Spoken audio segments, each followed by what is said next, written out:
जिन्होंने राम की भक्ति की पर धीरे धीरे अहंकार आ गया, उस पार्टी को सबसे बड़ी पार्टी घोषित कर दिया। जिन्होंने राम का विरोध किया उनमें से किसी को भी शक्ति नहीं थी, सब मिलकर भी नंबर 1 इन्होंने नंबर 2 पर खड़े कर। भाजपा और आरएसएस में ठन गई है, अहंकार की लड़ाई है। भाजपा में अहंकार नरेंद्र मोदी अमित शाह का अहंकार है कि बीजेपी इतने कम सीटें जीत पाई है। यह मुहिम अब चल रहा है, आरएसएस ने सीधे तौर पर पल्ला झाड़ लिया है।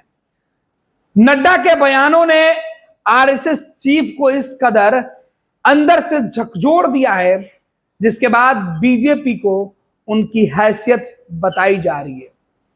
लोकसभा चुनाव के नतीजे सामने आए तो सबसे चौंकाने वाला रिजल्ट भाजपा के लिए आई। बीजेपी 400 का आंकड़ा छोड़िए, जो सपना नरेंद्र मोदी देखते थे वो सपना टूटकर धराशायी हो गया, चकनाचूर हो गया, क्योंकि आरएसएस ने आंखें बंद कर ली।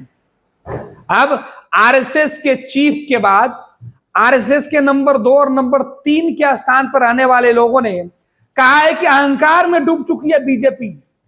अहंकार में डूबे हुए हैं वो नेता जो सीधे तौर पे कहते हैं कि आरएसएस से बीजेपी को लेना देना नहीं है। अब आरएसएस ने भी बीजेपी को पाठ पढ़ानी शुरू कर दी है, नसीहत बता रहे उदाहरण के साथ कि घमंड किस तरीके से चकनाचूर हुआ है। राम को लाकर जिन लोगों ने वाहवाही लूटने का काम किया था, कह रहे थे कि राम को उन्होंने लाया था, भगवान ने उनको इसकी सजा दी। बीजेपी ने सरकार तो बना ली, लेकिन भगवान राम ने उनको सबक सिखा दिया, सजा दे दिया उनके घमंडों का। बहुमत के आंकड़े से दूर रखकर बीजेपी को उसकी हैसियत बता दिया भगवान राम ने।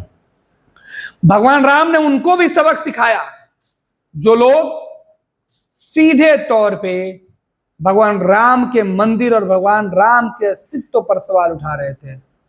उनको नंबर 2 पर पहुंचाया, नंबर 1 नहीं होने दिया। नंबर 1 पर भाजपा भले ही पहुंच गई, लेकिन जीत का आंकड़ा, बहुमत की संख्या अकेले अपने दम पर नहीं जुटा पाकर कमजोर कर दिए। ये सीधे तौर पर आरएसएस के अंदर से बातें उठने लगी है। मोहन भागवत ने जो नसीहत दी, उसके बाद आरएसएस के एक और बड़े लीडर हैं, आरएसएस के एक और बड़े नेता जिन्होंने इस पूरे मामले पर सीधे तौर पे चेतावनी देते हुए कहा है कि अगर आरएसएस को कमजोर समझने की भूल अगर कर रहे हैं तो जो 240 और 41 का हश्र है आपका, वो और बुरा होगा। दरअसल यूपी और बिहार जैसे कई राज्यों में लोकसभा की सीटें बीजेपी की कम हुई है। उसके बाद आरएसएस के बड़े नेता इंद्रेश कुमार ने बयान दिया। उन्होंने कहा कि सत्तारूढ़ बीजेपी अहंकारी है और विपक्षी गठबंधन राम विरोधी, और दोनों को राम ने सबक सिखा दिया है। यह पूरा बयान सुनिए, अहंकार पर भाजपा में क्यों बवाल मचा है। अहंकार और संघ और बीजेपी में अब टसन दिख रही है। बीजेपी के अहंकार, मोदी और शाह के अहंकार को आरएसएस ने, संघ ने अब टसन से जवाब देकर उनको उनकी असली वजूद पर लाने की कवायद तेज कर दी है। अगर संघ और आरएसएस जो है वो नहीं रहे तो बीजेपी की जो मातृ संगठन है उसका हश्र क्या होगा, उसकी वानगी 2024 के चुनाव में दिख चुका है।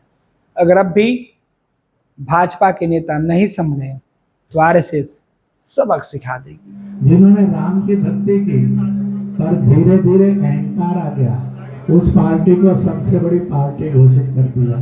पर उसका और जो पूरा उसको मत मिलना चाहिए, जो शक्ति मिलनी चाहिए, वो भगवान ने अहंकार के कारण बोला।